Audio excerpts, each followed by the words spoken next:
movie in the cut 2003, directed by Jane Campion. Of course, she's famous for The Piano, Holy Smoke, Portrait of a Lady, amongst many. This movie is adapted from Susanna Moore's novel, and it plots a hazardous nexus of dread, danger and desire, set in Lower Manhattan. It's about sexuality. It follows Meg Ryan, who's a bleary-eyed young waif. She plays Franny, a writing teacher, and she has a feverish love affair with a homicide detective played by Mark Ruffalo, and he's trying to track down a serial killer. The movie's association of female sexuality with mortal risk is potentially interesting, this critic says. Let's see what else we've got to say about it.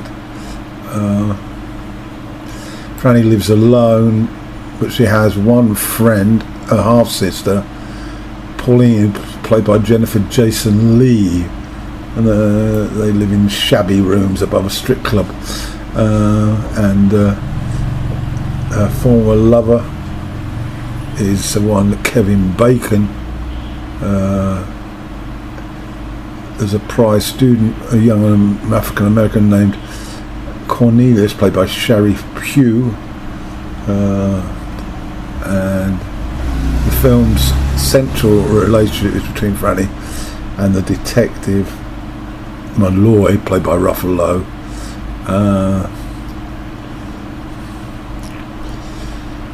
Right, let's give it a whirl. Anything else I need to know? Kevin Bacon is John Graham. No. Early scenes, we see Meg Ryan in a park, drinking, looking at the surroundings. We then find her getting intimate with her pillow. It's a sort of sense of sort of feeling secure. Then to a scene in winter where there's a skater doing a pirouette. It's all to the sound of Que Sera. It's sort of creating this sort of New York feel. Before we get onto the details, I got it all wrong. Meg Ryan arrives in late, and the opening cut, it didn't look like Jennifer Jason Leigh, but I guess it is.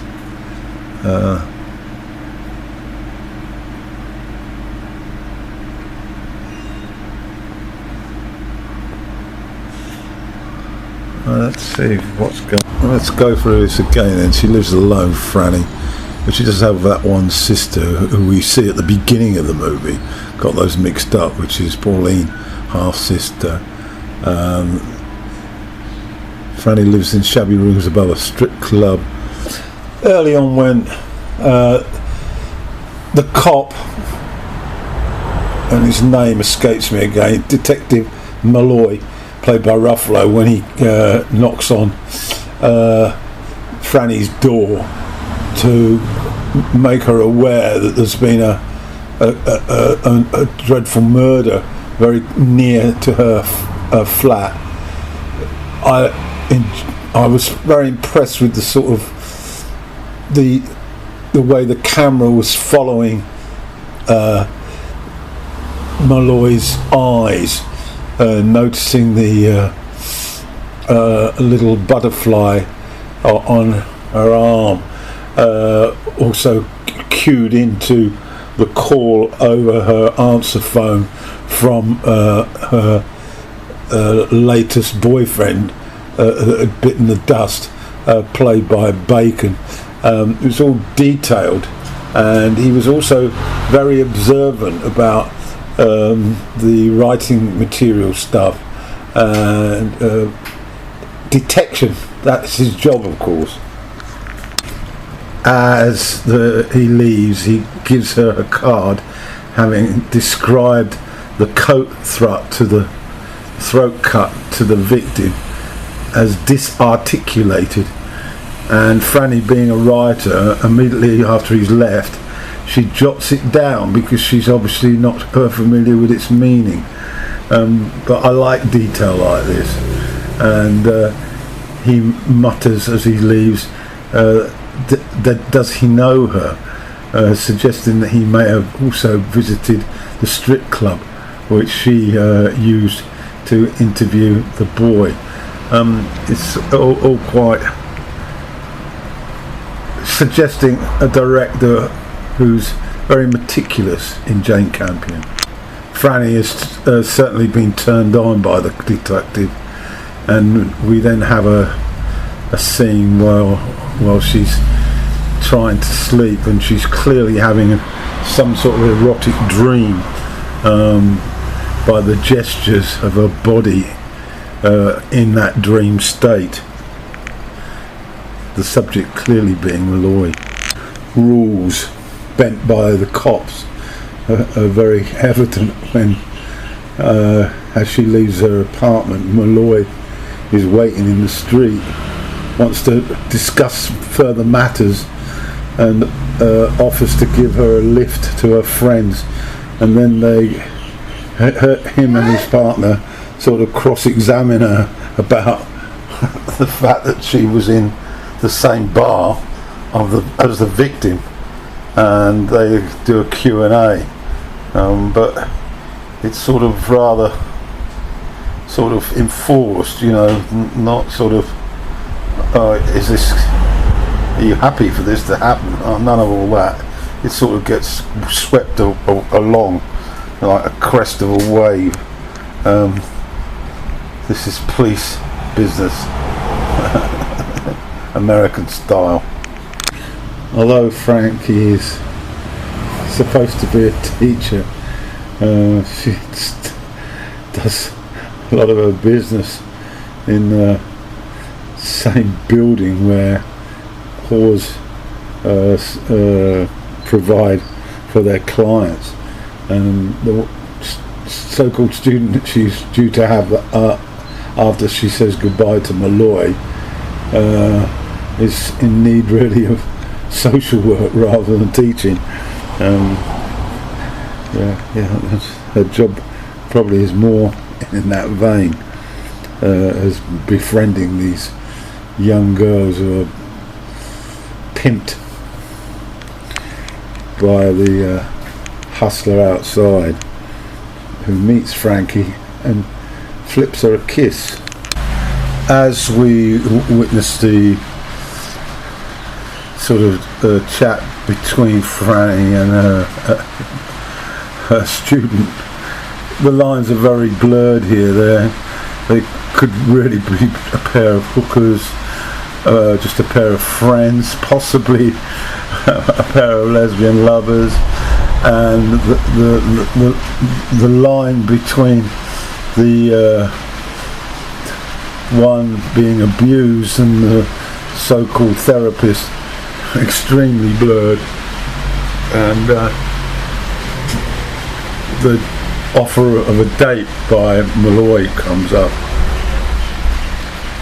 Clearly Frankie hasn't had any relationships with men that are that positive, and it remains to be seen whether she's going to take Malloy up on his invitation. The girl, of course, is half sister, not that clued in here, but it all the lines are blurred because the premises that they rent is the same building where the strip club is the same building where the murder took place, and the body was found in the garden. So it's easy to sort of get a little confused about who is who. Malloy's partner comes in his attention switched to her, talking to him. Shortly, Franny decides to leave alone. She then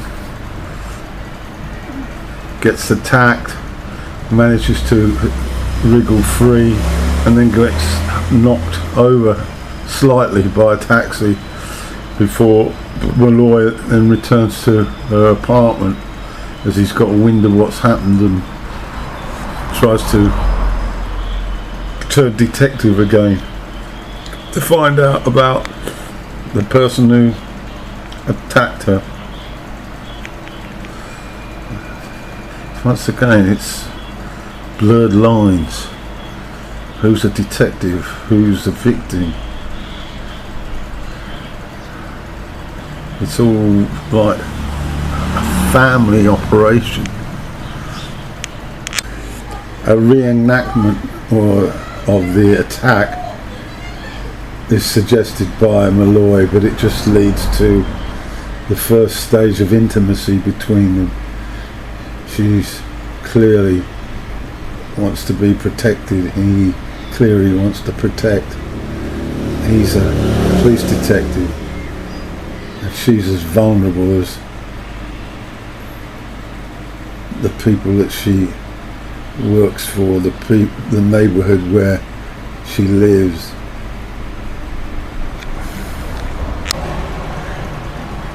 Inevitably, sex takes place, cunnilingus, and then we get a sort of a discussion about a Q&A from Franny to Malloy as to how he was so skilled in the operation of that particular act, and Malloy recites chapter and verse about how he, as a young boy,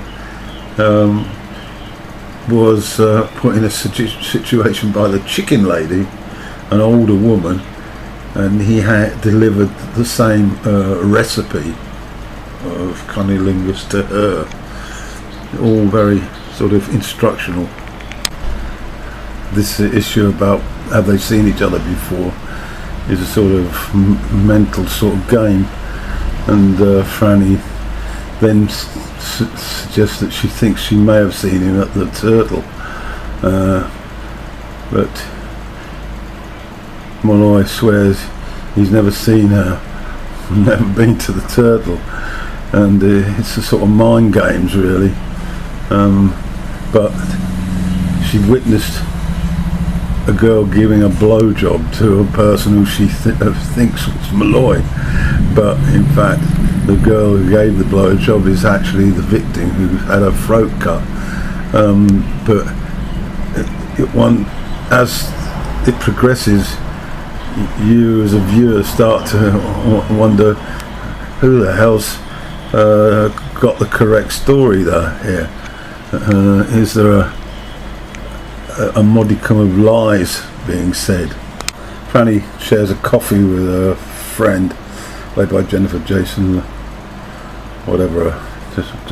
Lee, and then they're interrupted by John Graham played by Kevin Bacon, Franny's ex, and he marches into this coffee house holding a dog, gets reprimanded by staff and told that he's got to leave, no dogs allowed, and then sort of stands outside glued to the window looking in on Franny.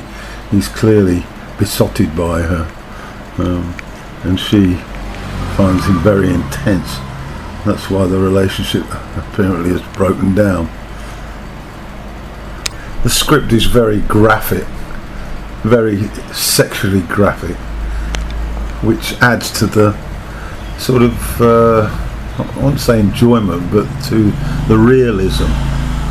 You know, it's not pretentious Hollywood characters here. These are sort of real life screwed up people.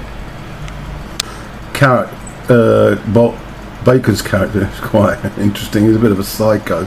He's got a lovely little dog, and he's clearly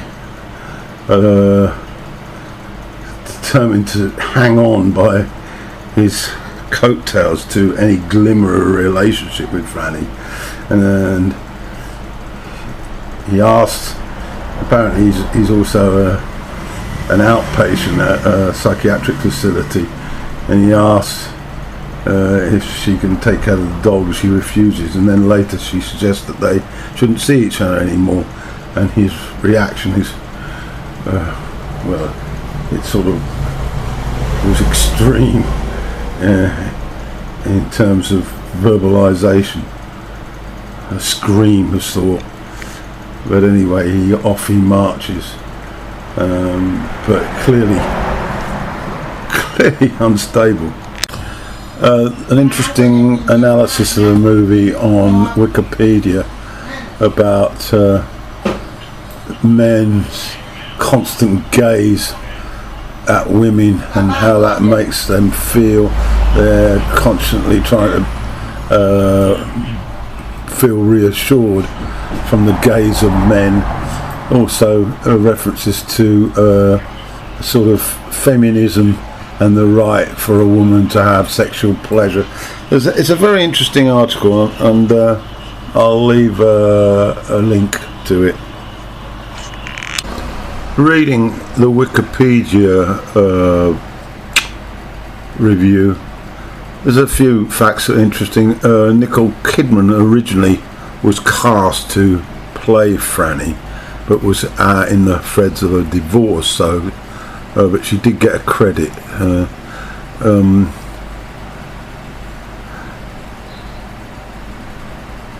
It's described as a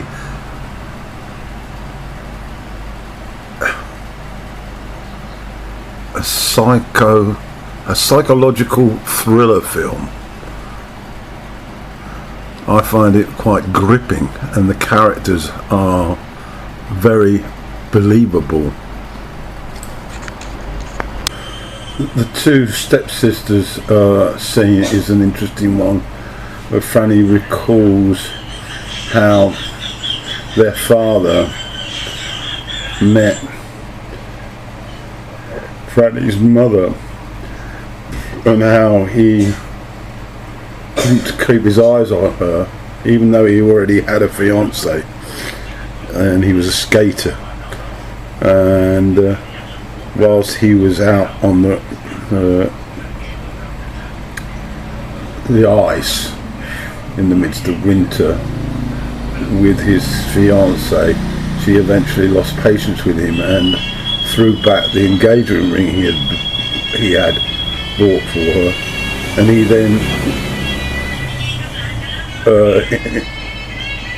got the ring and decided there and then, without hesitation, to go to Franny's mother and propose on one knee with the ring. And this sort of idea of romance is what one senses that Franny is desperate for. New York City location.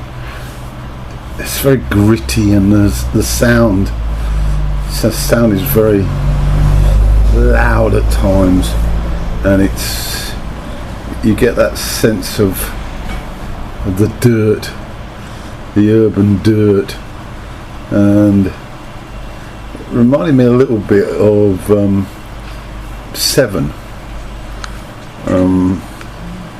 Of course, the themes have a certain similarity.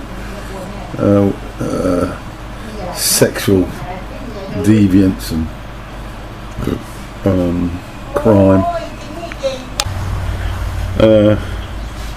Yeah, Franny eventually gets rid of Bacon's character, who managed to worm his way into the apartment, and when she comes back to see where Pauline is, she finds her severed head in the bathroom.